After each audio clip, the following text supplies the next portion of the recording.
Hendo, I can only imagine how you must be feeling right now, but just give us your initial thoughts on today's performance. If I'm honest, I'm very hurt. I'm very upset in that level of performance that we dished up today. And I just want to take this first opportunity to apologise to our supporters, to our fans, who have been incredible so far this season, both home and away. And I can only apologise for what they had to endure and watch today. And that's taking nothing away from Whitehaven, by the way. They were deserving of their victory, and well done to Jonty and his boys. But from our standards and our point of view, unacceptable. I just felt, the attitude and the application was questioned today, if I'm honest. And again, as a head coach of York Rugby League, we pride ourselves on competing. We pride ourselves on, delivering 100%. Sometimes, we accept that certain things will go against you in a game and you don't always going to win them. But from today, it was very, very hard to find any positives in today. And I can understand the fans' frustration and the fact that a number of them were venting, which is fine.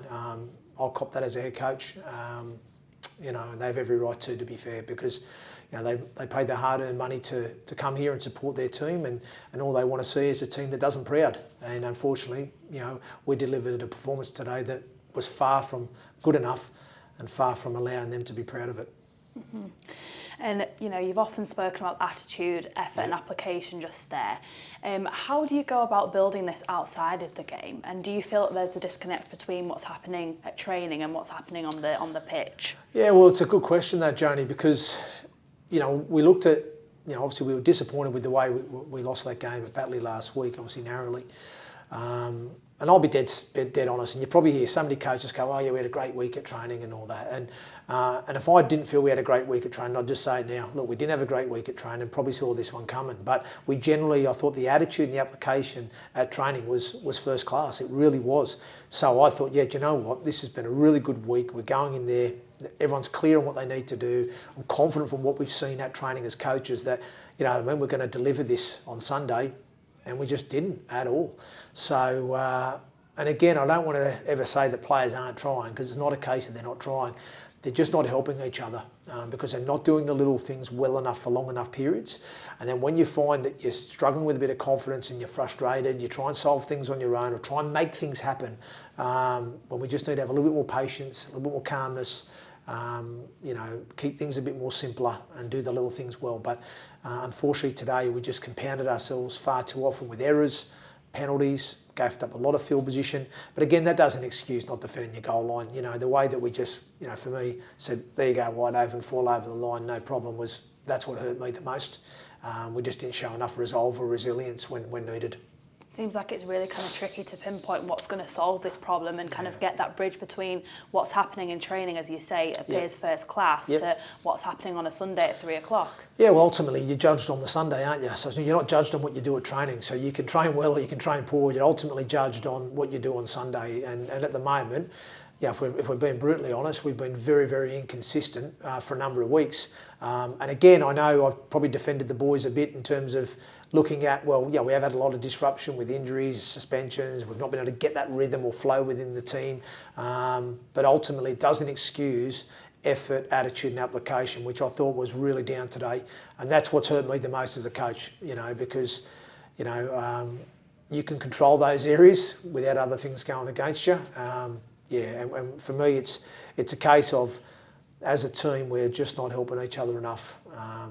And we need to find a way to get through this quickly. Mm-hmm.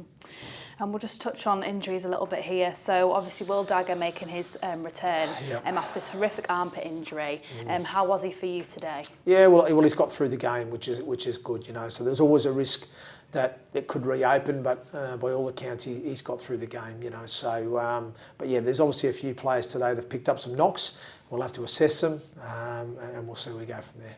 Mm-hmm. And just to mention, Connor Fitzsimmons, Liam Harris being those few players. Yeah, Fitzy took a knock, obviously, to the head. He split his eye there, so he's just had to have that stitched up, and Liam just had a bit of a knock on his shoulder, but he should be good to go, hopefully. We'll know more. We're looking at just a quarter of the way through the season. What is the biggest priority for you right now? Getting the start of our game right, if I'm honest, Joni. I think, too often, if we're being honest and reflect on the opening 7 rounds, we haven't started well enough in games. I think, you know, too often we're having to chase and come back, you know, and yeah, that's probably the biggest focus for us. And that was the focus again this week. You know, we need to get our start to our game right. And once again, you know, we had a great opening first set where we rolled 90 metres, finished 5 metres off their try line, front-loaded energy defensively, forced them to kick from inside their 40.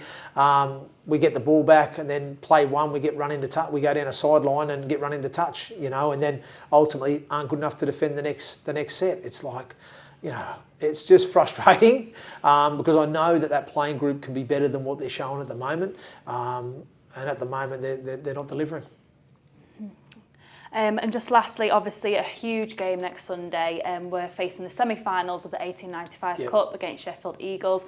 Another really tough side, but for you, I'm guessing it's going to be getting that start of the game right to really kind of give us that legway. Yeah, 100%. And I think you're right there, Janie. We just got to focus on getting that right. We get that right, it will give us a chance. Look, we're coming up against a very good side in Sheffield. They're playing exceptionally well at the moment in the Championship. They're flying high. It will be a tough assignment, but also I think it's a great opportunity for us as a group.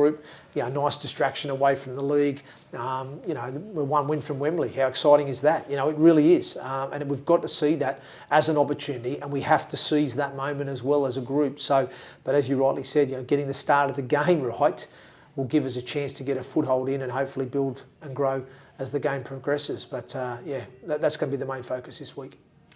Hendo, thanks again so much for speaking to us. Hopefully a more positive interview at the end of next Sunday. Yeah, I hope so, Janie. And once again, like I said, I can only sincerely apologise to the fan base, you know, today because, like I said, that performance from us was unacceptable.